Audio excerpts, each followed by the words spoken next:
if I'm Marcus Freeman, I'm finding out how bad can we whip your ass on the line of scrimmage. CJ Carr's going to push the ball down the field a lot more than what they did last year. The expectations are, honestly, guys, I don't know.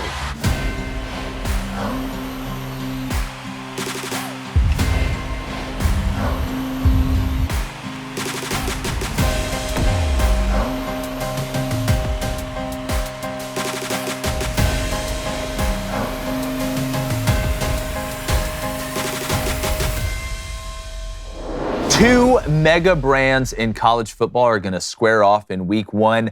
The Notre Dame Fighting Irish and the Miami Hurricanes. The Catholics versus the Convicts. It's a whole new chapter with Notre Dame coming off a national championship game appearance and Miami having a good year, but Mario Cristobal has not been able to crack the college football playoff yet. Maybe this year they'll learn how to take a knee. But to break down in pure detail, as much as humanly possible, what we think is going to happen in this game, sitting here in June from Irish Breakdown is our buddy Bryan Driskell. To my left, former Michigan quarterback David Cohn. To my right, former Western State Colorado wide receiver Blaine Crain. But what a better way to kick this season off. I don't care if you're a Notre Dame fan, you hate Notre Dame, Miami fan, you hate Miami, than for two of the biggest brands in college football and a rivalry. I think we can call it a rivalry with what we've seen go on in the past. Notre Dame going to Hard Rock to play Miami with a new quarterback in Carson Beck. I want your first take. Typically, I either go right or left to my guys right here, but I want your first take on the Notre Dame side. How do you feel about this matchup? You've got a new quarterback. They've got a new quarterback. Same, but different, but still same. Well, I think looking at it from Notre Dame perspective, this is one of those, I have an expression. I say, there's some dragons you got to slay if you're Notre Dame. You haven't won a New Year's Six Bowl since 1994, right? Since the 1993 team won it, January 1st, 1994. Well, they slayed those dragons last year, right? They won two in like a week in last season, winning the Sugar Bowl and the Orange Bowl. And then there's, hey, can you beat Ohio State? Well, that's a dragon they haven't slayed yet, right? 0-3 against Ohio State. Mm-hmm. I think Miami's one that you've got to show that you can do that. I mean, this has not been a place that Notre Dame has had a lot of success over the years. As a matter of fact, Lou Holtz never won a game in Miami. The two wins he had against Notre Dame and against Miami. So from 1987 to 1991, Notre Dame and Miami won every title. And Notre Dame and Miami won 4 of the 5 titles. And the 2 years Miami didn't win it, it's years they lost to Notre Dame. Yeah. And both of those years were in Notre Dame Stadium. So, you've got the last time they played there, 41-8 loss. So I think for me, there's still things you've got to prove as a program you can do on your way to winning a championship and being able to go down to Miami and win a game where it's going to be a crazy crowd and there's going to be people picking against you and all those type of things, preseason top 10 team and all that. You've got to show that you can get up for a game like this with a first-year quarterback, with a new defensive coordinator and say, hey, we're still the same team we were last year, if not better. That's the goal. That's what you got to prove. Yeah, now we're going to get into the nitty-gritty schematically, personnel, matchups we like. But how much hatred is there? And I want Miami fans in the comments to let us know as well. And believe me, we're going to have Miami representation on down the road. Don't worry about that. But where is the level, Bryan, of hatred between these two teams? You brought up the past. We all know about that. We've watched the 30 for 30s, all that. But right now, how does the average Notre Dame fan feel about Miami? Is there still that pure, unadulterated hate? Or is it kind of, it's kind of the X we got over a while ago? Depends on your age group. I mean, if you're in my age, you despise everything that Miami stands for because you still think they stand for what they stood for back in the 80s and 90s, right? If you're a Miami fan and you're my age, then you probably feel the same way about Notre Dame. They're the uppity, think they're better than everybody else, special and not in a conference. Although I would like to point out that the last time Notre Dame won a title, 4 of the top 5 teams in the country that year were independents. There were over 20 independents that year. We only had 13 colonies, though. I mean, that was before we even wasn't that long ago. Yeah. We had 14. We had 50 states and everything. Yeah, it was awesome. So, but it's hatred. It's not even like Michigan and Notre Dame hate each other. This is a different type of hate. This is I despise everything that you stand for type of hate. It's polar opposites. It's like I think part of the hate with Notre Dame and Michigan is there's so many things in common. It's kind of like, back when they had their rivalry. It's rich people yelling at each other. Uppity, think they're better than everybody. Yes. And so like Miami, Notre Dame is just we're polar opposites. We're from different parts of the country, different spectrums, all that kind of stuff. And it's just not well liked. I don't know that young people, it really registers that much just because they haven't played a ton.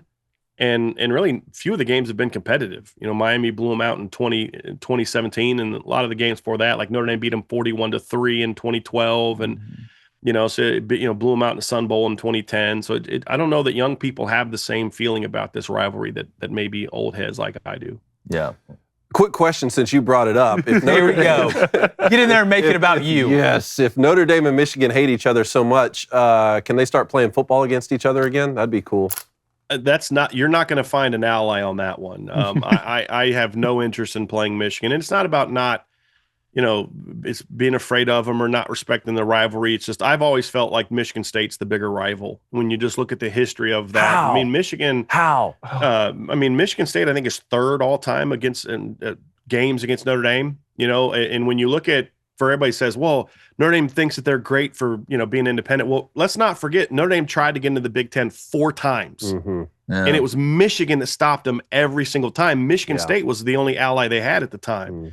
So people. So that means you should play Michigan in football, right? You want to play the teams you hate the most. I don't want to give you that opportunity, and so I've never really cared as much about that rivalry as I have others, just because of the background. But if they play, I'm fine with it. But it's just not one where I'm pounding on the table saying, "Hey, you've got to play." Well, while we're on it, and I don't want to get away from rivalry for either team. So sure, that is true. I don't want to get away from the Miami preview, but since you're talking about it, talk about the USC rivalry, because that one, the game in 2025 is the only game between Notre Dame and USC that's scheduled contractually right now. Is that correct? Correct. Okay. Yeah, Notre Dame has more games scheduled with Michigan in the future than they have with USC past 2025. Because I think 2033, I think. So is that a rivalry you want to see carried out, or are you? Absolutely. There's a lot of strategy that goes into this now, where you hear a lot of teams, especially from the Southeastern Conference right now, who are saying, "Look, let's make the schedules as I don't want to use the word easy, but as manageable as possible to make the college football playoff." You're not in a conference with USC, who's in the Big Ten, but you want to see that rivalry continue. It's cowardice. That's what it is. I mean, it's pure cowardice. It's, hey, like the goal isn't to make the playoff. The goal is to win a championship. And that's what Notre Dame is scheduling for. And that's why in 2029, I think Notre Dame plays, I think it's like Texas, Alabama, Florida State, and Clemson in 2029. Wow. So good God. It's like you're trying to say, hey, look, yeah, we may catch a L, but we're trying to build to get to a point where when we get to the playoff, we're battle tested and ready. That's not Lincoln Riley's mentality. Lincoln Riley's always been let's play a soft schedule, avoid competition. I mean, oh, shoot, we're going to the SEC. Well, screw that. I'm going to leave. Well, go to LSU. I'm not going to LSU. I don't want to play in the SEC, so I'm going to go play in the Pac-12. Now, all of a sudden, that they're in the Big Ten, oh, woe is us. We've got to travel. Well, you knew that when you joined the Big Ten. And so now we went out of the Notre Dame rivalry. We already cowered out of the Ole Miss rivalry, tried to get out of the LSU game. I don't think that does anything for you. I mean, you don't see Ohio State being like, well, I don't know if we want to play Alabama or Texas anymore. That's what you do. It's you've got to challenge yourself. You can still get in the playoffs. I mean, Georgia last year, if they go 9-3, might still have gotten in with the schedule they had. They're definitely still in at 10-2, as we saw. They played for the SEC championship at 10-2. So the whole point is, are you just trying to get in, or are you trying to schedule to build your team to win it? And I think that's ultimately what we're going to do. I think a lot is from the SEC just posturing.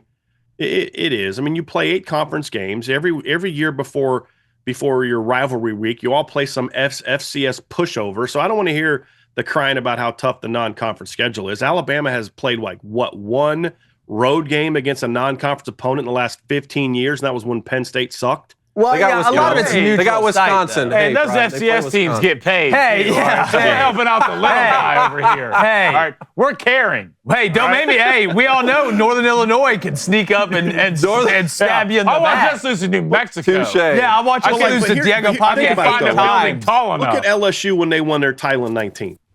What'd they do preseason?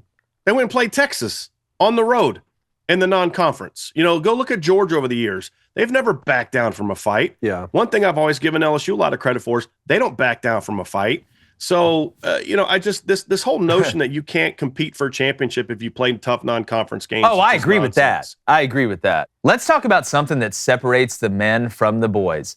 And I'm just talking about the gridiron. I'm talking about your health. Now, this isn't your grandpa's Centrum either. This is the Emerson multivitamin from Responsible Man. Now, I know what you're thinking. Jake, I eat my Wheaties. I'm good. But if you're not giving your body the fuel it needs every single day, then you're not good. You're not ready for game day. And the Emerson multivitamin is packed with 33 key ingredients that support your body and give it the energy you need. And new for this season, Responsible Man just launched Theodore Protein. That's right. With 25 grams of clean, American-made protein powder, it's fuel for men who lead, protect, and show up strong. Hold that bad boy up there. Because there's no soy and there's no shortcuts. And American men, we're on average 30 to 50 grams of protein short, but 2 inches taller than everybody else. So we got to fix that. That gap adds up to leading fatigue, sore recovery, and muscle loss over time. A quality protein supplement like Theodore helps close the gap fast, clean, and strong. Plus, Responsible Man's a Daily Wire's Ventures company. So you know these vitamins and protein are made right here in the good old US of A. No cheap imports, no tricks, no outsourcing. Just good old American quality that George Washington would be proud of. Now, I wouldn't endorse this if we didn't believe in it. This vitamin is part of our daily routine, just like watching game tape. It's my secret for living a long and healthy life and staying jacked and tan for my wife. Didn't mean for that to rhyme, but it did. So here's the deal. Right now, you can take advantage of Responsible Man's Father's Day sale and get your first order for 50% off. That's half off. So just head over to responsibleman.com. Use our code BOOSTER at checkout. But hurry, this deal won't last long. Go to responsibleman.com. Then the code's going to pop up and you put BOOSTER, BOOSTER, for 50% off and 100% protein goodness. To the Miami point, you talked about Notre Dame slayed one of those dragons in the college football playoff, and that was the University of Georgia. They were without quarterback Carson Beck, although Georgia didn't lose that football game because of Gunnar Stockton to me. I thought he played a competent football game. Carson Beck transferred out to go to Miami, who Notre Dame opens with this upcoming season. So I want to ask you about Carson Beck. What do you expect from him in Miami as the Irish go on the road to play Miami down there?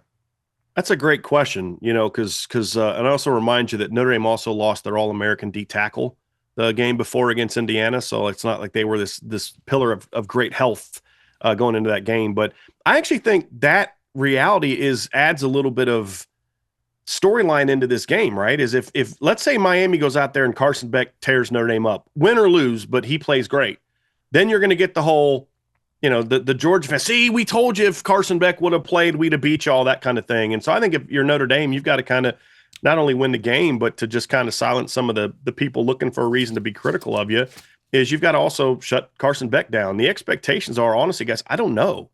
We don't know what his health is like. He just started throwing recently. I don't know, what kind of shape his arm is going to be in. I remember Jimmy Clausen as a freshman dealing with an elbow issue, and he just never had a lot of zip on the ball. How will Carson be? I don't know the answer to that. Brand new receiving core. He will have a good offensive line and a good run game, I think, with Jordan Lyle and Mark Fletcher and the Brown kid they just got from North Dakota State that transferred in. So that should help take some of that pressure off him early. But he's going to have to avoid the turnovers and play better in some of the bigger games, which I don't think he did a great job of at Georgia. But I do think that you could see the old Carson Beck was injured storyline creep back up if Notre Dame has a hard time keeping him in check in that game. Well, the big thing, I know a lot of it gets talked about Carson Beck. You lose Cam Ward. Who will Carson Beck be? He kind of regrets at Georgia last year.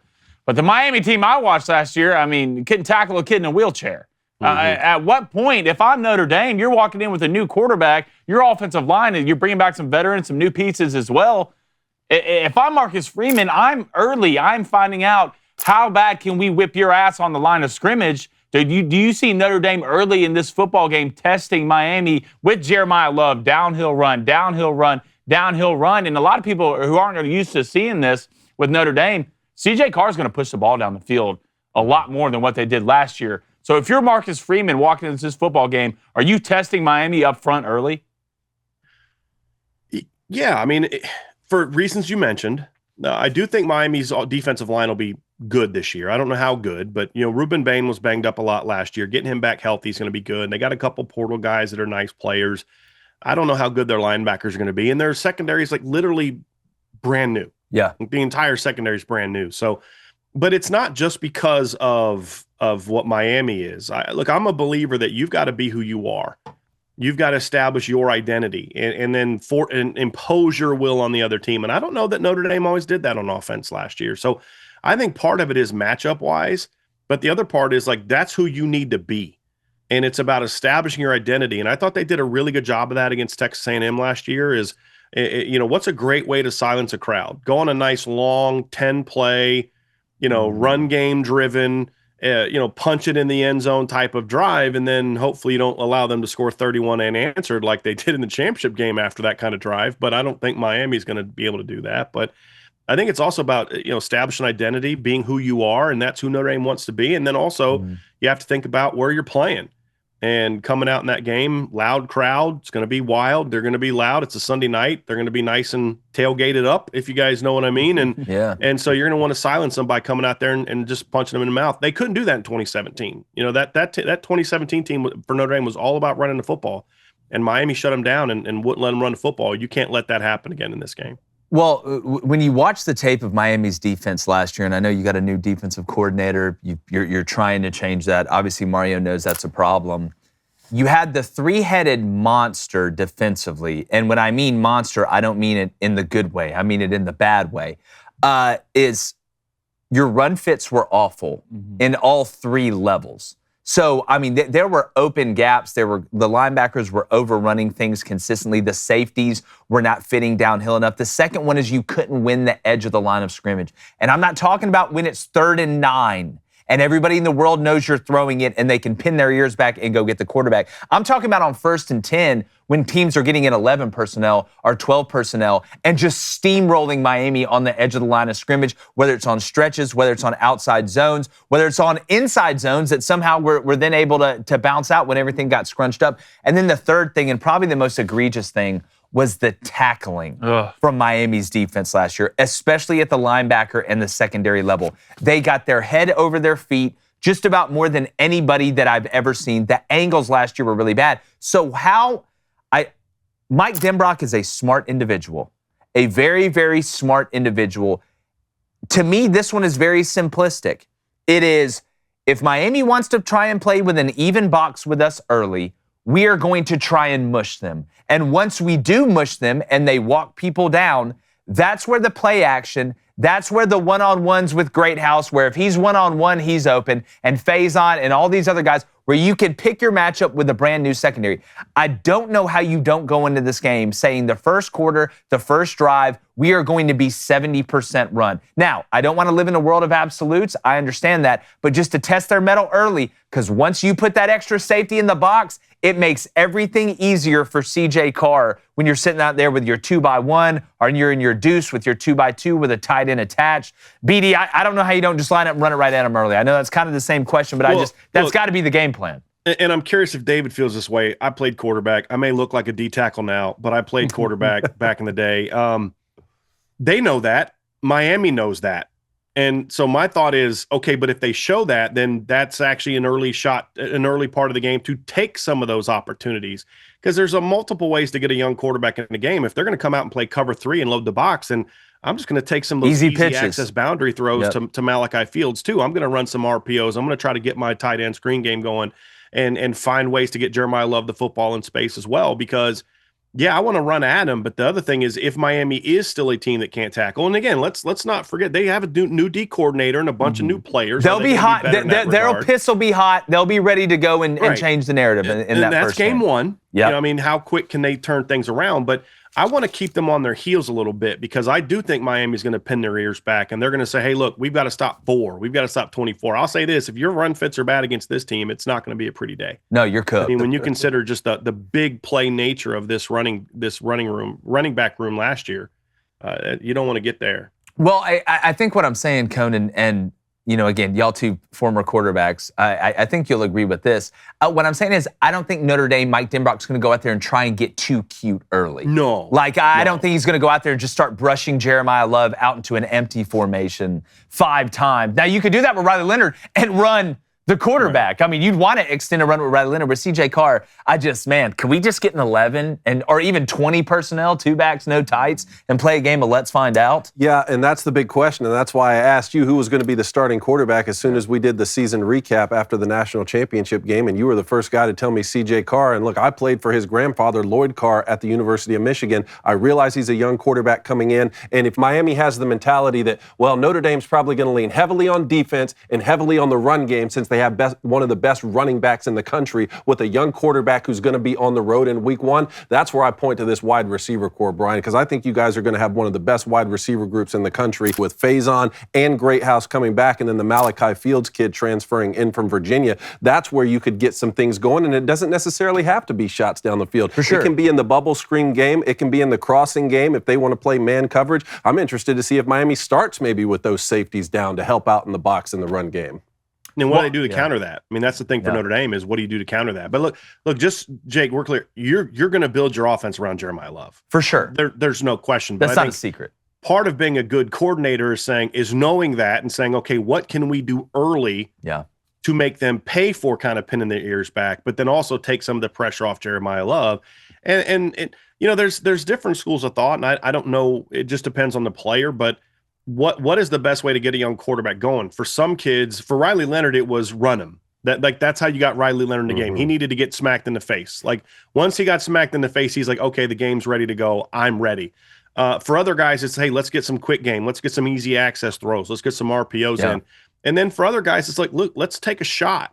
You know what I mean? So it just depends on where CJ Carr's head is at, and I don't quite know the answer to that just yet. And we don't. It's impossible to know that answer because we haven't seen him, compete in a game like this. It's just like pitchers, to your point. Some guys want to get started early with a breaking ball. That gets them going. Get a breaking ball, that rollover curve for a strike. Other guys want to go out there and pump the fastball early, right, and figure out the zone. So it depends on the player. I just always revert back to you're smart to do what the defense allows, but also you have to be able to set the tone. You brought it up earlier, be who you are. But Blaine, on that other side, the Notre Dame, we can talk about Miami's defense and lack thereof against a new quarterback and CJ Carr and these weapons. But the story of this game could come down to Carson Beck versus Notre Dame defense and whether this Miami offensive line, which is going to be good. They've recruited really well on the offensive line. And Cristobal is an offensive line guy. Can Notre Dame get to Carson Beck with 4? Because if they can do that, no Restrepo. I know they've got some athletes on the outside. I get it. You have the one tight end that played for 73 years in college football, who I don't think is allowed to play anymore. We'll see. But if they get to Carson Beck early, especially coming off that injury, Carson can move a little bit, but Carson's not bad in the pocket. No, he's not bad in the pocket, but if you start moving him off his spot, it'll look like the first half of Alabama, and then he'll come back maybe in the second half and figure it out. I don't know. Well, the one thing I'm interested in, if you're a Notre Dame fan, you want this game to be a rock fight, right? You want this game to be a low-scoring football game. You don't want Miami to. Well, when I say low, you want Miami to be low-scoring. I mean, obviously, you want to kick their ass. So let's win 50-0. But you would prefer, I feel like if Notre Dame holds Miami under 30 points, 28 points, they should win this football game. But if it's just pin your ears back, Carson Beck's in the pocket, he's having a day, he's looking like the Carson Beck 2 years ago. So BD, how would you really approach this? From a Notre Dame defense who's extremely talented. I know Miami lost a lot, but trust me, down there in Florida, they just breed athletes in skill position, so they're going to be okay. Yeah, Josiah Trader's a good player. They got C.J. Daniels. He didn't do a whole lot at LSU, but, they'll try to revitalize him. They got Nykar's a really talented young player. They'll have some athletes, but they're all new, and Notre Dame's got an elite secondary. But it's like this, guys. Go look at Notre Dame in the playoff. The D-line played great against Georgia and just dominated up front. And then they didn't play that good against Penn State. And early in the game, got pushed around a little bit, and Penn State jumps out to a 10-0 lead. And then against Ohio State, the D-line couldn't put pressure on the quarterback, so they had to blitz. And that left you in some one-on-one opportunities that you couldn't capitalize, and you couldn't give safety help. So it's not that simple as far as getting it done, but it's that simple for us to talk about, where if Carson Beck's comfortable in the pocket, if he's sitting back, he's able to go through his progressions and throw with a clean jersey, then he's going to have some success.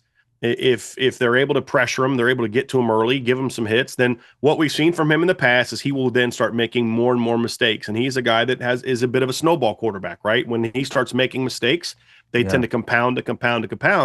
And that's what made Notre Dame so good in the secondary last year is once they got a quarterback out of his game, then they just feasted on him. Can Chris Ash keep that rolling? They're gonna do some different things than they did under Al Golden. So I think that is true because look, Carson Beck's played a lot of football, and I don't think he's maybe quite as good as people made him out to be, potential number one pick. He's still a good quarterback though. And he's played in a lot of big games, and so I don't think playing Notre Dame is going to mentally get to him. So you got to physically get to him, and I think that's going to be a big key. And that's going to answer some questions that we have about, is this Notre Dame defensive line going to be championship caliber or not? Because I'm fine blitzing. I like blitzing. I believe as an offensive coach, if you have to blitz to get to my quarterback, that's exactly where I want to be. Well, I can tell you, I can do some things to you. Yeah, I can tell you as a defensive coach, the only thing better than being able to get there with just 4 is to be able to get there with just 3. I'd much rather. I'd much rather have to send a lot of the a lot less troops and keep, especially with a new secondary now that hadn't communicated in a real game. That's why this chess match, especially early, is going to be fantastic. But boys, any parting shots here for? Thank you, Brian. For Bryan Driskell. Tell everybody where they can find your stuff. We're going to be talking more and more about this game the closer it gets. Really, really fun schedule for Notre Dame this year. But where can everybody find your work? You can find our YouTube channel at Irish. Just go type in Irish Breakdown at YouTube. If you whatever podcast platform you use, type in Irish Breakdown there. You can find our free website at irishbreakdown.com, and you can find our premium board where we have a lot of recruiting intel and a lot of film breakdowns and X&O breakdowns on our premium board at boards.irishbreakdown.com. Well, Brian, we really appreciate it, buddy. Thanks so much. Thanks for having me on, guys. All right. Thank you guys for being here. Whether you're a Florida, whether you're a Miami fan, Notre Dame fan, it doesn't matter. Hit that like button, hit that subscribe button. Let us know what you think in the comments, good or bad, even though deep down we know you love it either way. And just like the chances of us not being jacked about this game being kicked off that in Hard Rock, we're going. Mitts, gone.